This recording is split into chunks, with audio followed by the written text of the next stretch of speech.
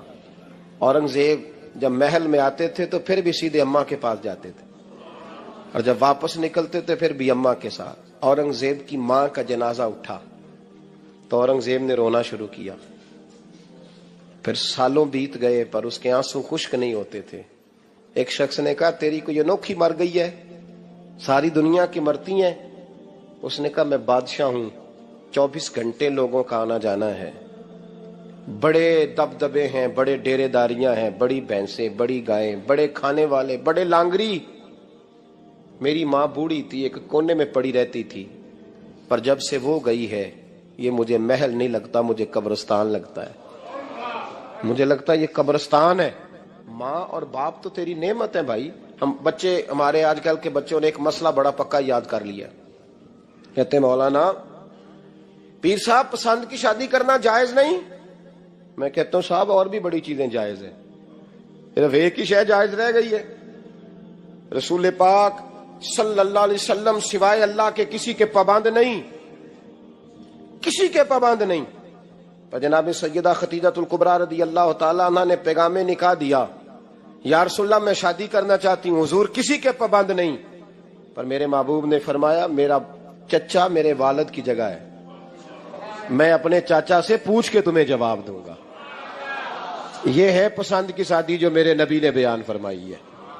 تو سارا کچھ کراس کر کر کے گزر جاتا ہے. یہاں تو حال یہ ہے کہ پالنے والا کوئی اور سائے میں بیٹھنے والا. باغ تیرے دی کر کر راکھی میں ساری عمر گزاری, تو جدوں اے پھل پکن تے آیا تے لے گئے ہور بپاری. اور بیٹا گزرتا ہے اماں کے دروازے کے آگے سے, اماں کے دروازے کے آگے بیٹا امرود لے کے آیا ہے 6 کلو. توجہ ہے میری بات پر؟ ادھر دیکھیں جی, چھوڑیں تھوڑی دیر ہماری سنیں. وہ امرود لے کے آیا 5-6 کلو, تو اماں کے دروازے کے قریب سے گزر گیا رات کو. تو کمائی کھانے کا ٹائم آیا نا, تو گزر گیا. تو وہ وزیر اعظم سے ڈرتا ہے نا, تو جا کے بی بی سے کہتا ہے بی بی کے حقوق دینا بھی رسول اللہ کی سنت ہے. لیکن یہ کیا بات ہوئی, تو نے بیوی اور ماں کا مقابلہ شروع کرا دی ہے. سمجھ تو صحیح, یہ تیرے لیے کعبے کی جگہ ہے اور تو بیوی کے لیے کعبے کی جگہ ہے. اسے بھی سمجھنا چاہیے, غور کرنا چاہیے. 5 کلو امرود لے کے تو ماں کے کمرے کے قریب سے گزر گیا ہے. بی بی کو جا کے کہتا ہے چل آدھا کلو اماں کو بھی دے, اس کے کون سے دانت ہیں. تو پلیٹ میں ڈال کے وہ لائی ہے. تو سمجھا ہی نہیں, تو نے غور ہی نہیں کیا. بندہ تو وہ ٹھیک نہیں تھا, نپولین.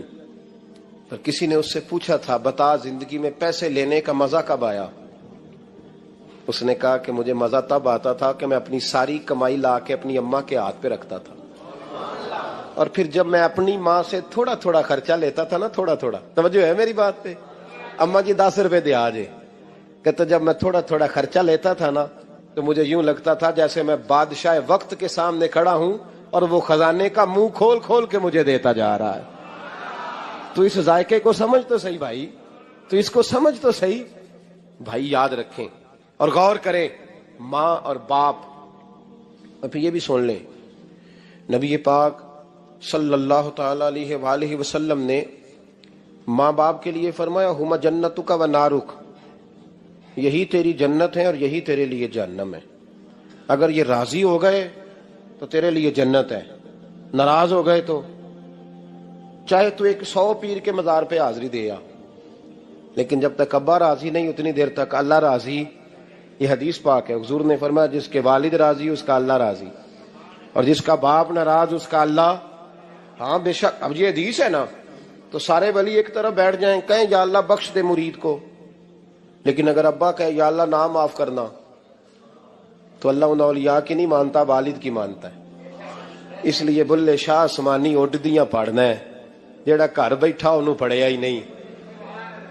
بھائی یاد رکھو، ماں باپ سے پیار کرو، ان کی خدمت کرو، ان کے پاس بیٹھا کرو، اور ماں باپ کو ٹائم دیں، وقت دیں، چند گھڑیاں ان کے پاس بیٹھیں۔ آپ یقین کریں ابا جی سے آپ مشورہ کر لیں، صرف مشورہ، مرضی بشک اپنی کریں، لیکن اس مشورے میں آپ کو اتنا سایہ ملے گا کہ زندگی میں کبھی ناکامی نہیں ہوگی۔